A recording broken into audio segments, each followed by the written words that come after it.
So I have Chris Kelley here, one of the University of Michigan wheelchair tennis athletes, and we just thought we'd have an interview with him to kind of describe about his involvement and early beginnings in wheelchair tennis and how he's been such a valuable asset to the wheelchair tennis community and coaching and as a player and his overall involvement. So I guess to start things off, just as a first question, how did you originally get involved in wheelchair tennis, and how was that experience like? Yeah, so it was kind of like a fluke. My dad just came home one day and he was like, I learned about this wheelchair tennis thing.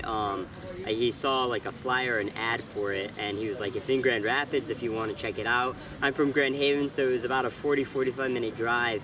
And I was like, yeah, that sounds pretty fun. I come from a big tennis family, so my dad went to school for professional tennis management. My brother played, so I was around tennis a lot, but I never really had an opportunity to play until he found out about, Mary Free Bed's tennis team.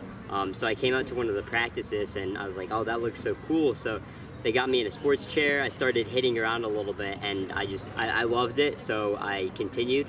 I would come out probably twice a week through my high school years to practice with the team, and then continued through into college. Okay, great. That's awesome. So how did you originally get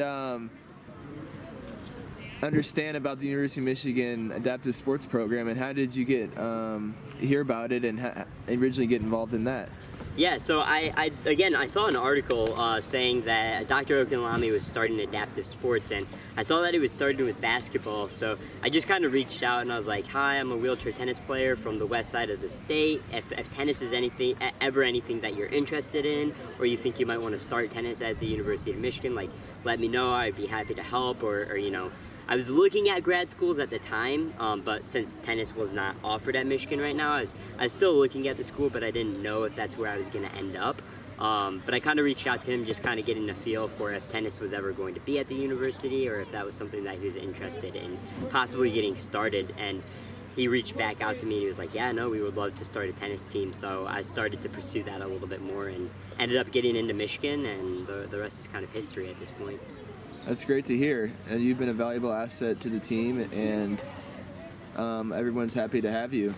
So yeah, I guess another question is I know you're heavily involved in the instruction and coaching aspect to wheelchair tennis, and I know you've had a passion for that lately. And can you describe more about how you become a good teacher of the sport, and how you're trying to learn to teach the younger generation about how valuable it's been to you?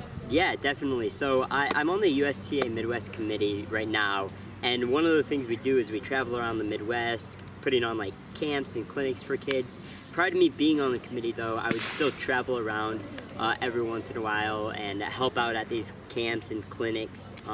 I started coaching really on the able-bodied end of it, though. I would help out with some community tennis for able-bodied students, and then I started coaching at a private club pretty close to my house.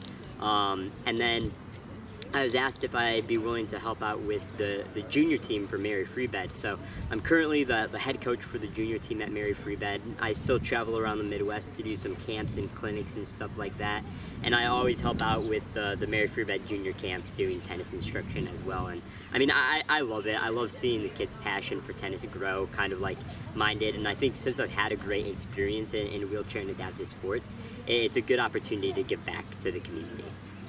That's great to hear.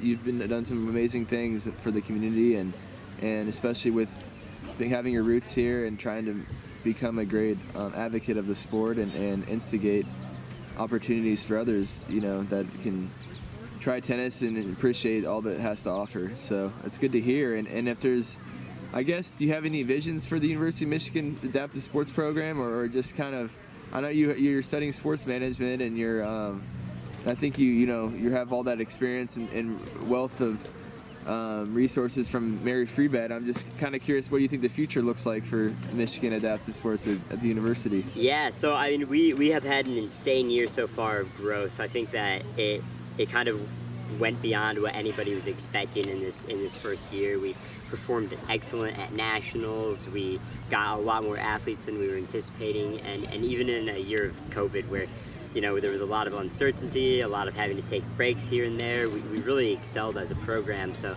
I can only see it going up from here. I think our next step is really developing a junior program. So working with kids in the state of Michigan to really get some juniors, so that you have a decent pipeline of athletes to come through from the juniors all the way into the collegiate level.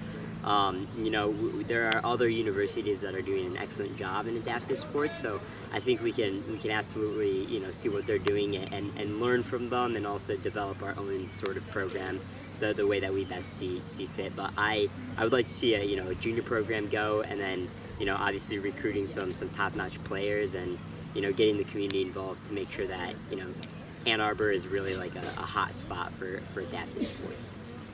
Yeah, that's great. Great to hear. I think there's been some healthy momentum thus far, but there's so much breadth of opportunity, down the road, and there's just so much excitement with what where this program can lead. So it's good to hear, and I think that's kind of wraps things up. Is there any final words or anything else I didn't cover? I think that's pretty good. No, I think it's pretty good. Go Blue.